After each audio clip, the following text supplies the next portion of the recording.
Fala pessoal, bem-vindo ao sistema Chinês Revolution. O sistema, ele tem uma proposta diferente, né? Ele tem uma proposta de ser super customizável. A gente está produzindo, já tem alguns anos aí, na produção de um manual com diversas coisas para você poder utilizar em seu sistema. A ideia dele principal vai ser um sistema modular, ou seja, ele vai ter diversas coisas prontas, como os clãs, sistemas, entre outras coisas, em uma grande quantidade, e você vai poder escolher quais você vai poder utilizar na sua mesa, quando você for mestrar, quando você for utilizar o sistema para você. E isso quer dizer que a gente quer dar a maior liberdade possível ao narrador, ou seja, o mestre. Então, por mais que o sistema ele já venha com diversas coisas prontas, diversos planos, itens, armas e sistemas, você tem total de liberdade para poder pegar, modificar e usar o que mais lhe agradar, ok? Então essa seria a nossa principal proposta aí. Se você quiser saber mais informações sobre o sistema, quiser dar uma olhadinha no sistema, eu posso estar enviando para você também. Meu usuário no Discord tá aqui, tá? Vocês podem me adicionar. E se quiser trocar uma ideia também, conversar, falar sobre o sistema, é só me mandar uma mensagem, beleza? Então vamos continuar aqui falando um pouquinho sobre a questão do sistema, né? Ele é um sistema tão grande, né? Como eu tinha falado, ele possui várias coisas, né? A ideia é até ter expansões do sistema com outros PDFs que possam trazer mais conteúdos, como se fosse a expansão de outros mundos. E esses mundos trazerem novos sistemas, novas classes, itens, mecânicas e tudo mais. Ele é tão extenso que ele tem até um card game dentro do próprio sistema de RPG, né? Não sei se você já viu, mas alguns jogos antigos, como por exemplo Digimon 3, entre outros, eles tinham dentro do próprio RPG, dentro do próprio jogo, um outro sistema de carta que você também pode explorar ou não na sua mesa, tá? Então aqui a gente falou um pouquinho sobre o sistema, né? O que é, a gente chama ele de Chinês Revolution. Seguindo aqui, a gente vem um pouquinho falando sobre o cenário, né? Que fala um pouquinho sobre a história da lore, da origem, né? Existiam 5 grandes elementares e eles começaram a lutar entre eles, começaram a surgir outros elementos e após diversas guerras e tudo mais, surgiram magos.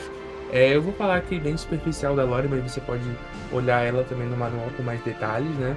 E resumidamente, após as pessoas sobreviverem e a magia se espalhar pelo mundo, as pessoas começaram a adquirir magia, né? Através da guerra que ocorreu entre os elementares. E aí, muitos começaram a erguer clãs, né? Que seriam tipo grandes famílias que dominavam elementos, tipo um clã do fogo, um clã da terra, um clã do raio.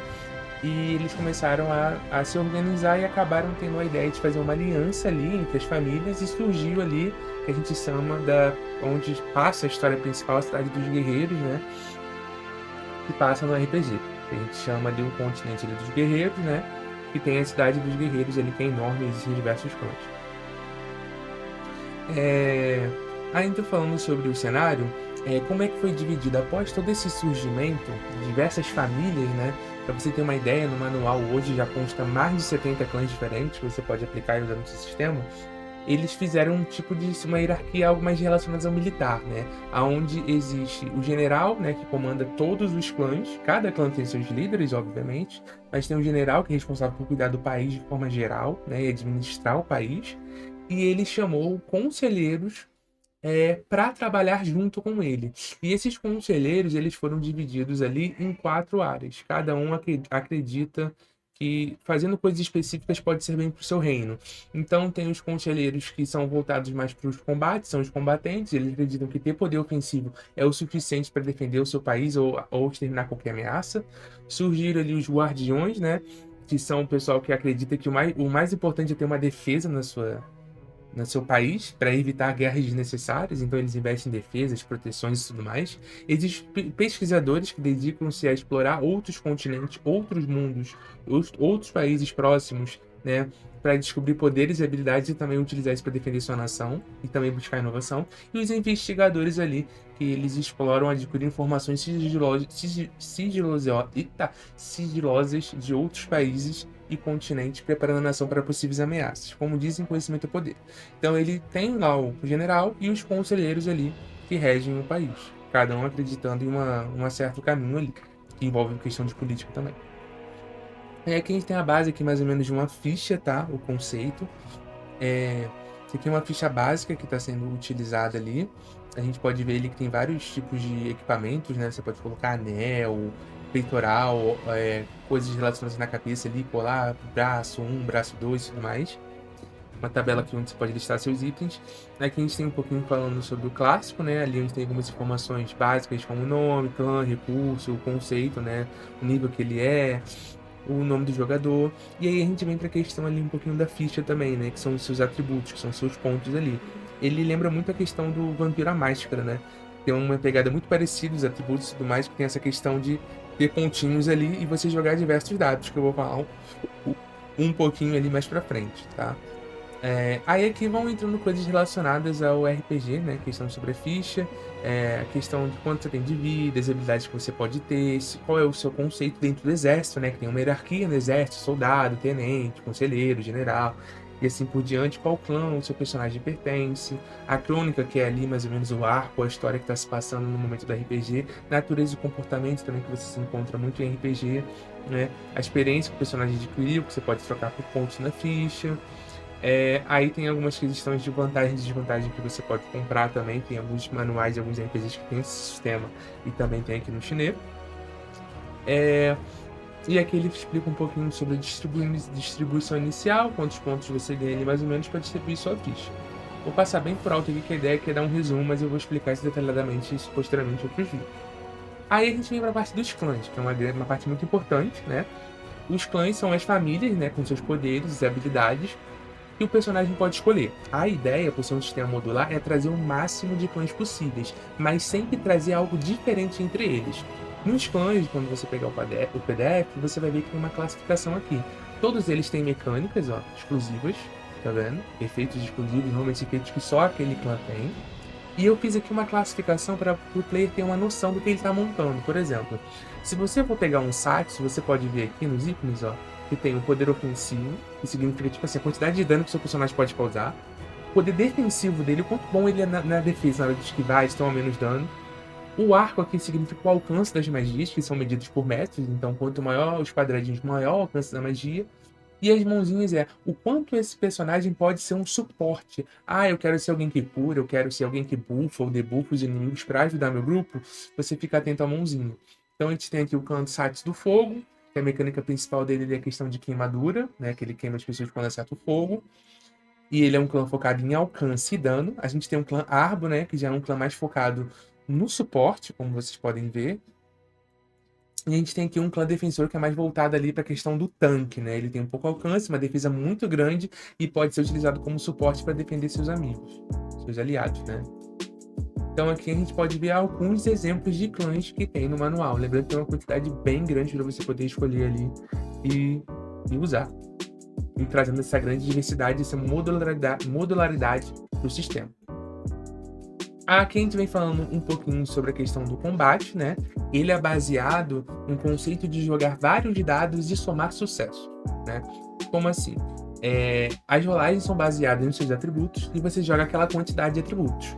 Por exemplo, se eu for dar um golpe com uma arma, eu vou usar, baseado em minha ficha aqui, a gente iria usar o atributo de velocidade, que é um dos atributos mais importantes, porque é como se fosse meio que a velocidade de reagir do personagem. Então a destreza você vai ver ela em várias coisas, como para usar arma, para dar soco, para esquivar, para se locomover, para evadir e tudo mais. Então um exemplo de arma seria destreza e armamento. Você somaria as suas bolinhas aqui e jogaria aquela quantidade baseadas em D12. Todo o sistema trabalha na base do D12, aonde 6 para cima é considerado sucesso, 6 para baixo, 5 para baixo é considerado falha, sendo 1 falha crítica. Então, se eu tenho 10 dados e joguei lá e tive 5 sucessos, ou seja, 5 dados desses 5 dados, 6 para cima foram sucessos ali. Caso eu tenha 1, ele subtrai no meu sucesso, ok? Não vou aprofundar tanto aqui na questão das mecânicas, que a ideia do vídeo é ser um resumo, mas eu irei explicar isso posteriormente também, tá? Então tudo é baseado aqui, você vai pegar a sua ficha e vai somar. Ah, vou usar uma magia, você vai estar lá escrito na magia o acerto. Se for destreza e manipulação, soma a sua destreza e manipulação e joga aquela quantidade de D12, ok? Basicamente o sistema ali, ele é representado com isso. Vai utilizando ali dados, né, para bater, que são os principais aí dos físicos, seria a sua força, que influencia muito no seu dano, em magias e soco, não enquadrando em arma, por arma ter dano fixo. E as magias também que trabalham muito. Claro que existem diversas habilidades para potencializar e aumentar seus dados, isso você vai ver conforme ali os seus dados. E em relação às rolagens do sistema, se você vai fazer um teste de percepção para perceber algo, o mestre vai te pedir um teste de percepção. Você quer ficar furtivo, o mestre vai te pedir um teste de furtividade, de acordo com os atributos que você tem na sua ficha, beleza? Então, a falha crítica vai ocorrer quando você tiver sucessos negativos. Como assim, Matheus? Lembra que o 1, ele tira um sucesso? Então, se eu fazer uma rolagem de 2 dados, que eu tive 5 e 1, eu tive 0 sucessos, só que o 1, ele tira um sucesso, então eu fiquei com um sucesso negativo. Quando isso ocorre a famosa e clássica falha crítica no sistema de RPG. Aqui vem um pouquinho também falando sobre como ataca o inimigo, como se movimenta, as habilidades. Você pode desarmar o oponente, você pode agarrar o oponente, né? Existem várias coisas aqui. Existe também uma penalidade, que à medida que seu personagem vai perdendo vida, ele vai ficando mais fraco, né? Então ele começa a perder dados em todos os testes dele ali que envolvam a questão do combate, o que vai enfraquecendo ele. Aqui a gente tem um pouquinho falando sobre a questão, também falando sobre o combate, tá? Aqui a gente tem uma questão muito forte no sistema, que é a questão das profissões aqui, ó. Tá errado aqui o nome, mas é profissões. E como é que funciona? Assim como muitos MMO, como no World of Warcraft, você tem as profissões aqui.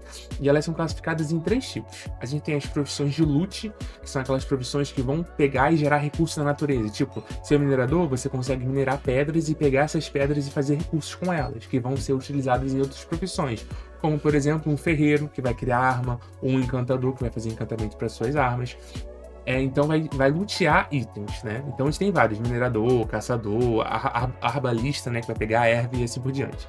A gente tem a profissão de craft, que já te diz, né? Famosa. É a profissão que vai construir as coisas, né? Então pode ser um cozinheiro que vai fazer comida especial, que vai dar buff. Pode ser uma pessoa que vai dar um encanto de construção, um ferreiro que vai construir itens. Então coisas que vão fazer construção ali. Uma pessoa que vai fazer acessórios, por exemplo, itens, né? A gente vai ter também as classes especiais que a gente chama de outros, que já são profissões um pouquinho fora do padrão, como a questão de um médico que trabalha no hospital para curar. A gente vai ter profissionais para ensinar, que são os instrutores, profissionais para domesticar animais de chamados, que fazem parte do sistema, entre outras profissões. Tem mais de 15 profissões no sistema e você pode consultar todas elas no PDF. E aí vem a grande cereja do bolo, que são as mecânicas do RPG. Lembrando que todas elas são opcionais, você pode utilizar ou não no seu sistema.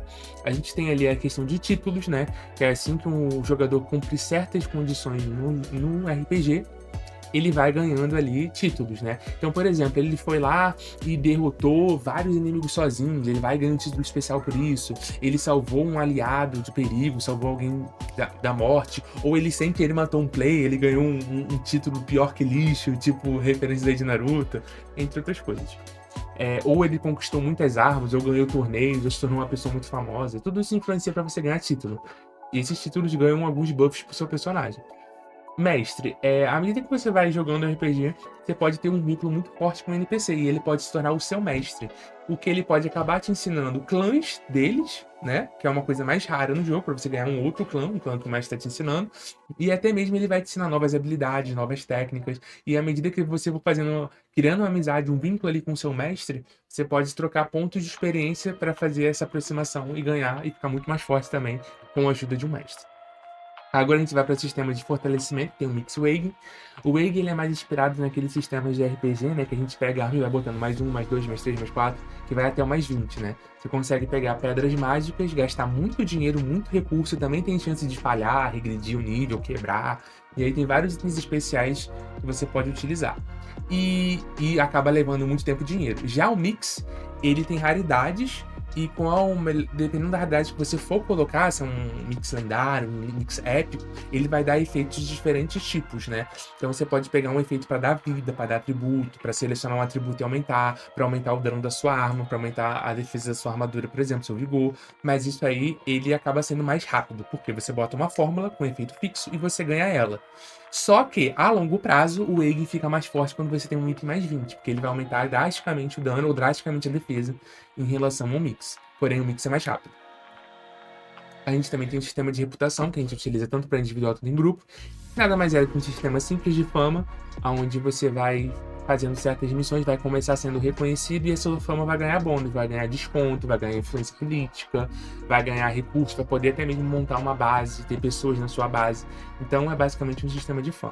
A gente também tem o China Revolution Card Game, cardzinho China Revolution, que é a questão do sistema de cartas aqui, tá? Que é um card game dentro do próprio RPG. Não vou entrar em detalhes, mas ele é bem baseado no jogo em si, com algumas regrinhas, e você consegue entrar lá no PDF também mais informações. A gente tem os animais chamados, né, que é o decorrer, no país dos guerreiros, e alguns países próximos. E um que fica logo abaixo é o país dos animais chamados. São animais mágicos que, se você tiver ali um pacto, uma amizade, você pode fazer um pacto com ele e fazer uma invocação. Lembra muito aquela questão de invocadores com Naruto lá, que tem um contrato que você faz. Você pode invocar esse animal para te ajudar em combate. E esses animais também, eles acabam evoluindo. O manual consta ali mais de uns 12 tipos diferentes de animais também que você pode adquirir. A gente também, continua a questão do sistema, tem o sistema de soquete, que lembra muito alguns RPGs que tem as armas assim, jotes, que você pode encaixar pedras, né? Anexar essas pedras, e essas pedras dão efeitos especiais na sua arma ou armadura. A gente também tem um sistema de skin, né? Parece ter algo meio diferente, mas é porque quanto mais equipamento o seu personagem tiver, ele ganha certos pontos de equipamento. E o que acontece? Quando você tem muito equipamento de valor, isso abre o olho pro... Exatamente, ladrão. Quando você tem muitos equipamentos, amostras, assim, apps e tudo mais, isso aumenta muito os seus pontos de equipamento e faz com que pessoas, quando você tem uma falha crítica, de repente, um deslocamento ou algo do tipo na sua aventura, façam que você atraia bandidos que vão querer te atacar. Então a skin, ela consegue camuflar os seus itens aí, por exemplo, uma espada ultra brilhante, bonitona, mais 20, que brilha, você bota uma skin nela ali pra camuflar o item, pra parecer uma espada comum e chamar menos a atenção de um bandido. A gente tem a especialização de clã, né? E você pode também trabalhar no seu, que a questão é, depois que você pega o nível máximo do seu clã, que são 5 níveis, né? Tem os Kundus, que são as habilidades secretas, e tem a especialização, onde você escolhe 2 caminhos ali e melhora o clã. Obviamente, tem poucas especializações que foram criadas, mas a ideia é o mestre ali criar ou usar ou não o sistema, mas é basicamente um pós-game ali, depois que você pega todas as suas habilidades do seu clã, você pega algumas coisas para melhorar suas habilidades e ganhar alguns bônus, como se fossem caminhos diferentes. Tem também aqui uma questão de umas sugestões de como o personagem ele pode pegar uma habilidade e melhorar ela, como aumentar o alcance, o dano, com alguns requisitos também. A gente também tem um sistema de biscoito de sorte, que são aqueles biscoitinhos japoneses, né? Eu não sei se é japonês aqui a origem, mas eu até esqueci. Mas que você come, abre e tem uma frase de efeito. E essas frases de efeito dão diversos efeitos especiais. Podem dar até atributos permanentes. Mas é uma quantidade absurda e você joga ali na sorte qual frase você vai pegar. E também a gente tem um sistema ali de artefatos, que é aquele negócio de conjunto, né? Quando você junta um conjunto de artefatos, você ganha bônus com 2 e 4 peças, tá? E dão diversos efeitos especiais. Então é isso aí, galera. Eu acho que o vídeo ficou um pouquinho longo, mas aqui é um resumo bem abrangente de todo o sistema. Espero que vocês gostem. Se vocês quiserem, podem mandar mensagem lá no Discord. A gente tá produzindo um canal. E a ideia é levar o sistema China Revolution o máximo de pessoas possíveis para conhecer esse sistema aqui maravilhoso. Claro que ele não é perfeito, deve ter seus erros, né? Há um estudo, há uma melhoria. Há mecânicas que vão sendo testadas em alguns meses e vão sendo alteradas para cada vez ele estar melhorando esse sistema aqui, tá bom? Um abraço.